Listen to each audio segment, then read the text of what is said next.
Okay, I know what you're thinking. SoulSniper doesn't even tank. How the hell could he make a tanking tutorial? And you're not wrong, I'm not a tanker. But I'll tell you what I am. I'm pretty damn good at presenting information to you guys in an entertaining yet educational way. And since I don't have a whole lot of tanking experience, I've decided to collaborate on this video with a couple of the guys in my Discord who have thousands of combined hours in tanks together. I'm pretty sure at this point you could blindfold these boys and they'd still be able to tell you which crewmate just farted. So rest assured guys, the info presented in this video comes from a ton of experience and tanking wisdom. I'll just be delivering it with my usual charm and well-timed innuendos. Okay, first let's go over some high-level tips that aren't specific to any one armor role. One of the very best things you can do when getting into tanking is to find a couple of buddies that you mesh well with. You're going to be spending a lot of time working together as a unit, so you definitely want to make sure that you roll with people that you enjoy playing with. I mean, winning is great, yes, but at the end of the day, what's most important is that you have fun. Otherwise, what's the point? And besides, the more you play together, the more you'll learn each other's strengths and weaknesses and how to operate as a unit most effectively. Rolling with a new group of strangers every time you play is going to give you inconsistent results since you haven't figured out your personalities, strengths and weaknesses, and how they play together. You'll have to learn each other's tendencies and play styles as you go, which is something you don't have to do once you find a regular crew that you gel with. And the other benefit of having a consistent tank crew to play with is that you'll know you always have a full crew. Running a tank with anything less than a full crew is a waste of potential and will greatly limit how impactful you can be on the battlefield. Being short just one man means that your driver will be switching back and forth between driving and firing the cannon. And this inefficiency puts you at a huge disadvantage if an enemy tank with a full crew rolls up on you. It's pretty likely that you're going to end up getting your ass blown up and have to go back to the commander, tail between your legs, asking them to spawn a new tank for you, and wasting fuel that you might not have had to waste had you had a full crew. Now, in addition to learning the strengths and weaknesses of your crewmates, it's also a good idea to mix up who plays what position in the tank to give each other some experience in different roles. Learning the small details of each position will only make you a better tanker. For example, the driver can only see directly ahead of them, so they won't be able to see the pings placed by the commander outside of their small cone of vision without checking their map.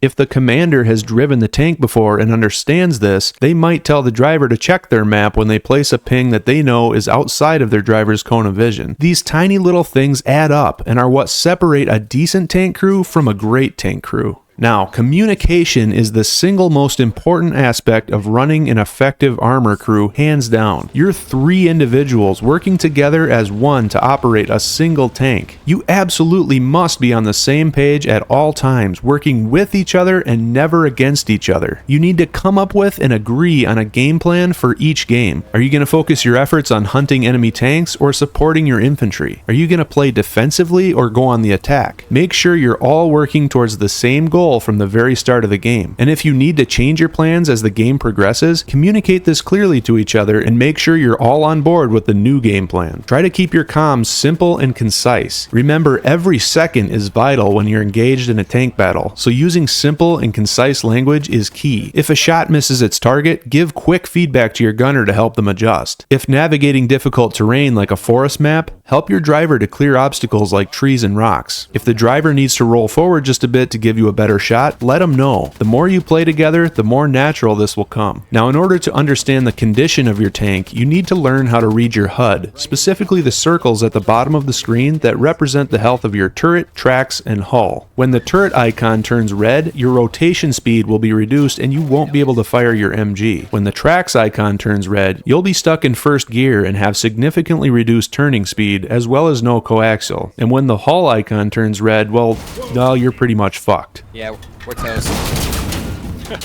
Now, in tanking, you should always pay close attention to audio clues. Oh shit. You can often hear enemy tank shells landing and sometimes even decipher the direction they're coming from. You'll learn what the different cannons sound like, which allows you to decipher what you're up against without ever even seeing it. Recon vehicles and light tanks have higher velocity rounds, which make a different sound than medium and heavy cannons. The Luke's cannon is rapid fire and immediately gives it away. Anti-tank rockets have a distinct sound that you can hear traveling in towards your tank and oftentimes determine the direction they're coming from by the sound alone, especially if they're fired from a distance. Coming out left in the Oh shit. You should also be paying attention to infantry sounds. The driver has the best chance of hearing nearby footsteps and the hissing of satchel charges, but it is possible to hear these noises from any position. And speaking of infantry, take advantage of infantry support when it's available. Use local chat to ask nearby infantry to protect you from enemy AT players. Ask them if they've seen any enemy tanks or any other high-value targets. Joe, we need an engineer. And keep in mind, you can also be of assistance to them. If your infantry teammates are struggling to push into an objective due to unfavorable terrain, you can provide them with some covering fire and even provide them with some hard cover as they push in behind your tank. A good example of this would be helping your team advance across the bridge on Remagen. Just remember to never fully rely on infantry support. You can never trust a blueberry in Hell Let Loose. Hey, if you're finding this video useful so far, let me know by hitting the thumbs up button. It really helps me know that my content is appreciated and motivates me to keep making more. Okay, now let's dive into some of the specific armor roles, starting with the driver. Entering the tank and starting the engine works just like any other vehicle in the game. Hold F to enter the tank and hold E to start the engine. And by the way, whatever position you're in when you enter the tank is the position you'll be in when you exit the tank. So some people like to go prone before entering the tank, so that way if they need to exit the tank suddenly, they'll be prone right away, which might help give them some cover while repairing the tank or fighting off enemy AT.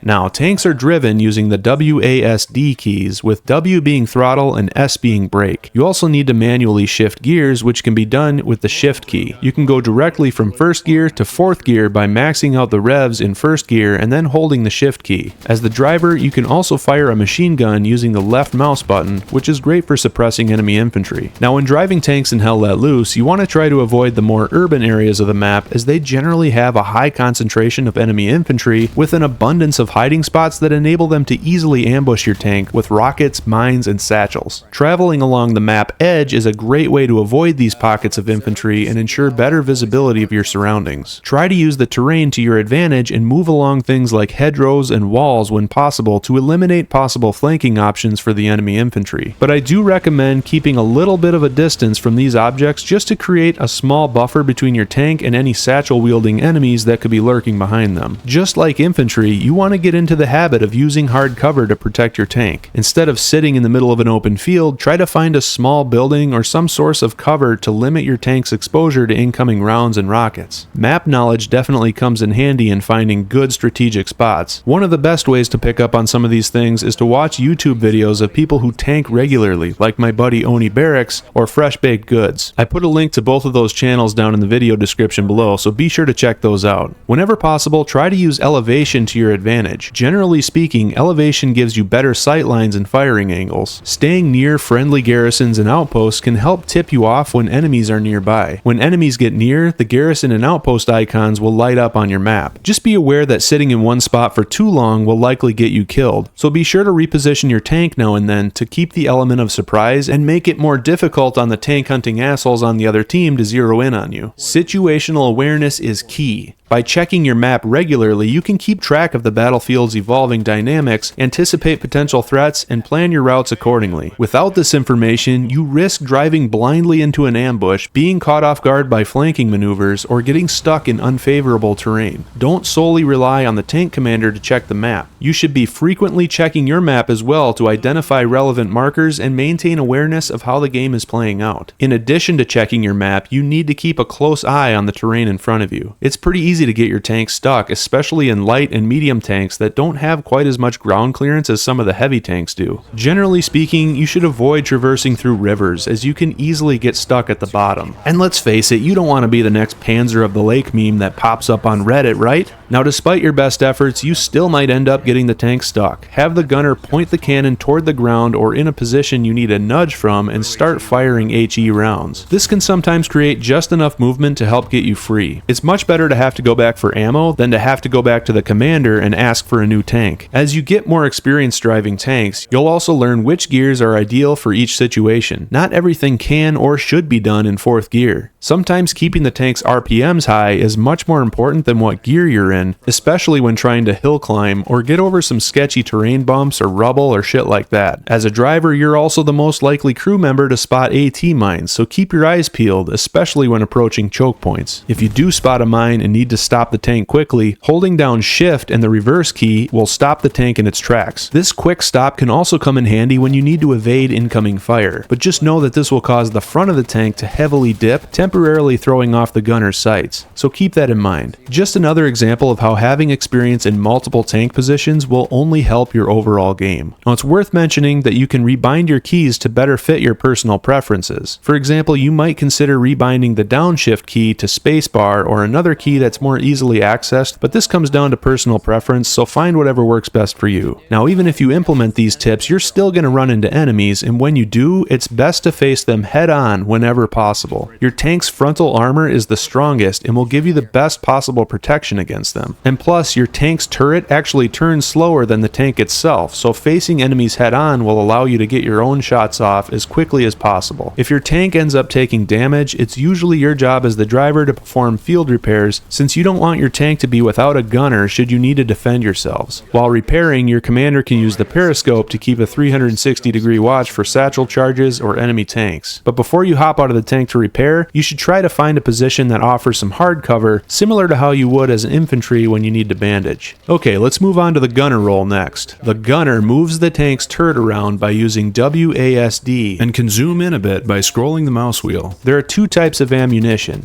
AP and HE, and as the gunner, you need to know what type to use in different situations. If you're facing enemy tanks, you generally want to use AP or armor-piercing rounds. AP rounds are designed to penetrate through armor and deal damage directly to the vehicle and are generally less effective against infantry due to their lack of splash damage. You can switch to AP rounds by hitting the 1 key. If you're facing infantry, you want to use HE or high explosive rounds. HE rounds are great for taking out clusters of enemy infantry due to their splash damage, which also makes them great for destroying garrisons. Oh my god!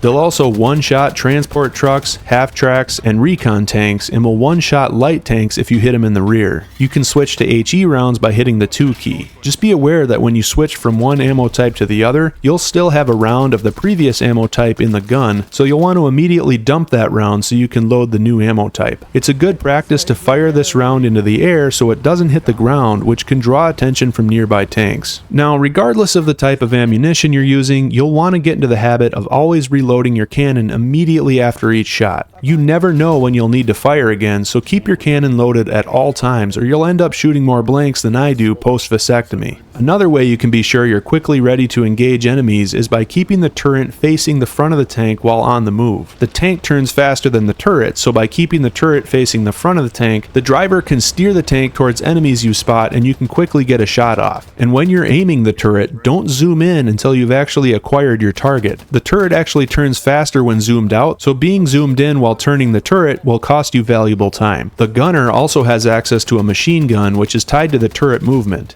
Definitely utilize this machine gun to suppress and kill enemy infantry whenever possible. Now, trying to explain all the different nuances of how the ballistics work for each type of round against each type of tank would triple the length of this video and honestly get too far into the weeds. Much of this is learned with experience. However, there is an incredibly comprehensive guide called the Tank Bible that I highly recommend you check out if you want to dive balls deep into the finest details of tanking and Hell Let Loose. It covers specific findings that apply to individual tanks, where to hit each tank to deal maximum damage, where not to hit each tank, advanced driving maneuvers, and so on and so forth. I've put a link to the Tank Bible down in the video description below, so once you're done watching this video, be sure to check that out. Now, what we've decided to do for this video is go over some of the basic shared traits of each class of tank to give you a solid base of knowledge to start with, which you can then build upon as you gain experience in the various tanking roles. So let's start by taking a look at recon vehicles. Recon vehicles are easy to drive since they're fast, have quick turning speed, and have an automatic transmission. This makes them a great vehicle for maneuvering and flanking enemies, as well as bullying enemy infantry and wiping out their outposts and garrisons.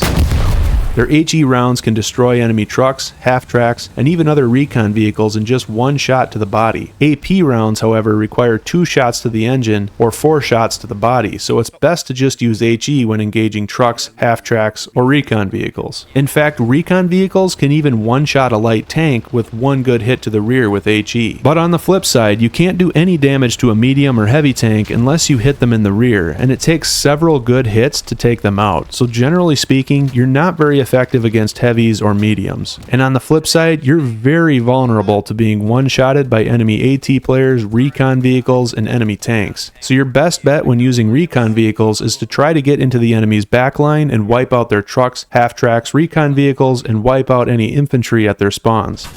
Light tanks, like recon vehicles, are fast and relatively agile. This makes them effective at suppressing and eliminating enemy infantry, trucks, and half-tracks. However, they're also more likely to get stuck on things like berms and ditches since they have a bit less ground clearance than the heavier tanks. Their smaller size may make them a harder target to hit for enemy tanks and AT players, however, their weak armor makes them vulnerable to being destroyed by any shots that do land. They can only penetrate other tanks with shots to the rear, giggity, so like recon vehicles, they're best utilized for anti-infantry and for wiping out enemy spawns and vehicles. If you're in a recon vehicle or a light tank, always load HE off the start. Light tanks can't penetrate anything with AP rounds unless it's from the rear, and you're most likely to run into an enemy recon vehicle or a truck moments after the game starts anyway, so HE rounds are your best bet.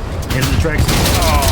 Medium tanks are a bit more versatile than heavy tanks and usually have the best trade-off between the cost of the tank and the amount of ammo you get. They're faster than heavy tanks, but they're also more prone to getting stuck on terrain than heavy tanks are. They also drive more like a boat, so when you make a sudden stop, the hull bounces around a bit, which can make lining up a shot difficult for your gunner. Medium tanks will two-shot a light tank or medium tank with AP rounds, but in order to penetrate a heavy tank, you need to hit it in the side or the rear. Medium tanks are excellent front-line tanks. Their increased speed compared to the heavies makes them ideal to work in conjunction with forward assaulting units. Mediums are also the most powerful tank available at the start of every match, since heavies cost 500 to 600 fuel, which takes about 5 minutes to generate. Typically the team that caps the midpoint is the team that best utilizes the free medium tank at HQ at the start of the game. And that brings us to the big boys, the heavy tanks. Heavy tanks are the most heavily armored, which makes them the most difficult to damage, but also makes them the slowest tanks in the game. This can be problematic when scrambling to get away from anti-tank players or incoming satchel charges. On the flip side, heavy tanks are less likely to get stuck on berms and rubble since they have better ground clearance than medium and light tanks, and the extra size and weight make them much more solid than mediums, so you don't bounce all over the place when making a sudden stop, and this makes it easier for your gunner to get shots off quickly. And damn, those shots pack one hell of a punch. You can one-shot a light and medium tank with AP rounds and two-shot heavies. When facing another heavy tank, usually whoever hits the first shot will win the engagement, so the quicker you can get that shot off, the better, and make that shit count.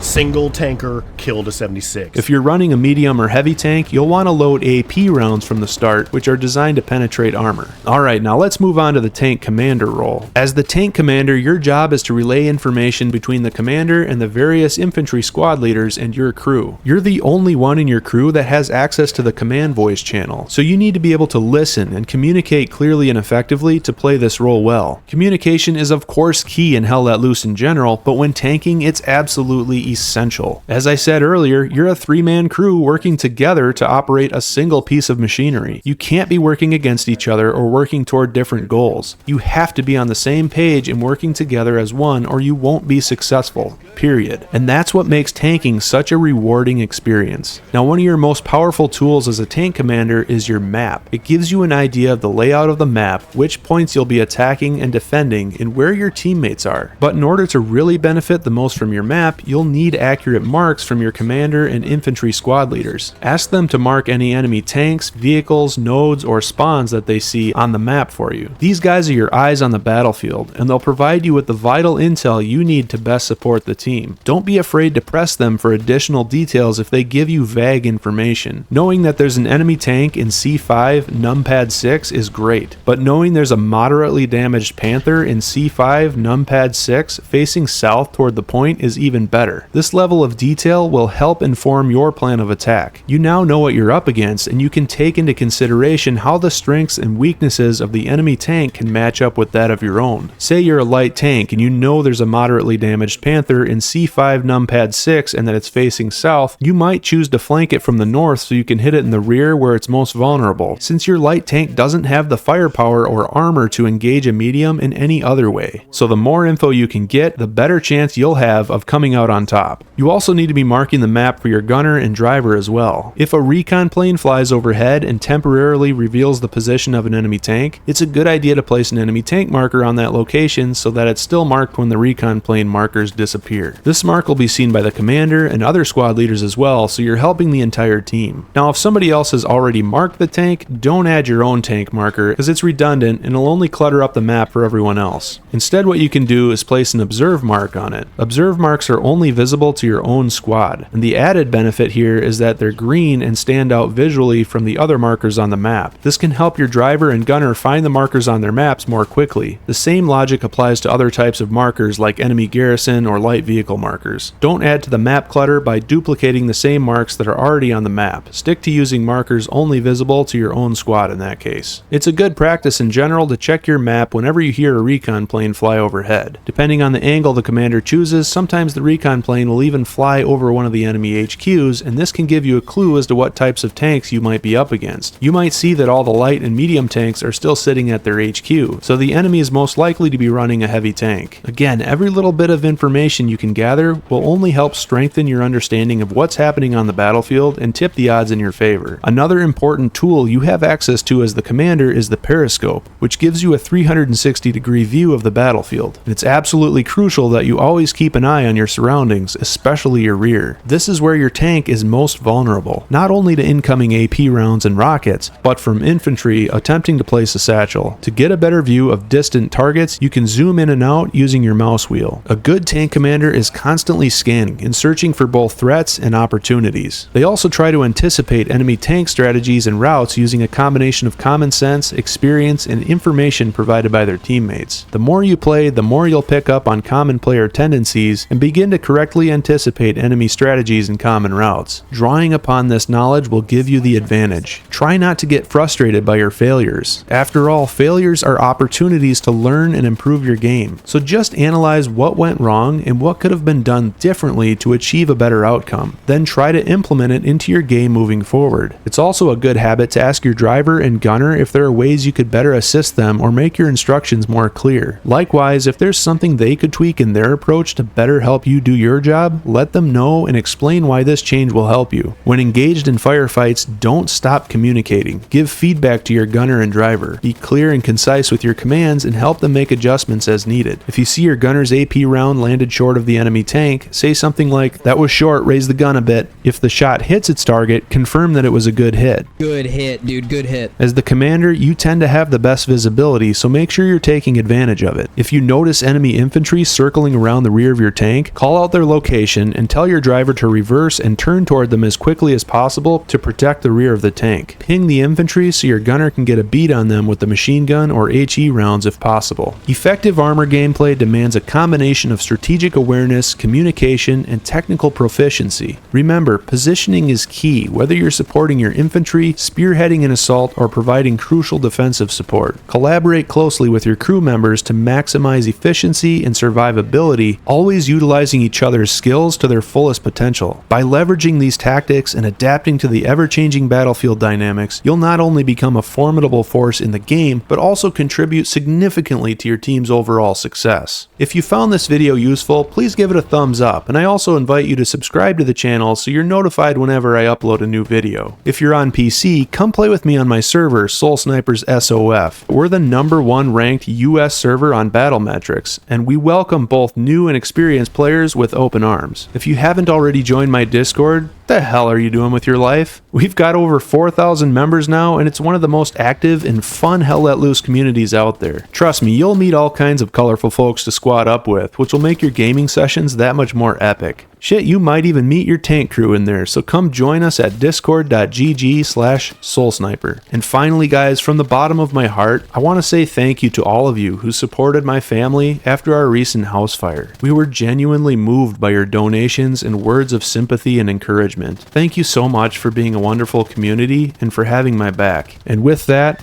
I'll see you guys in the next one.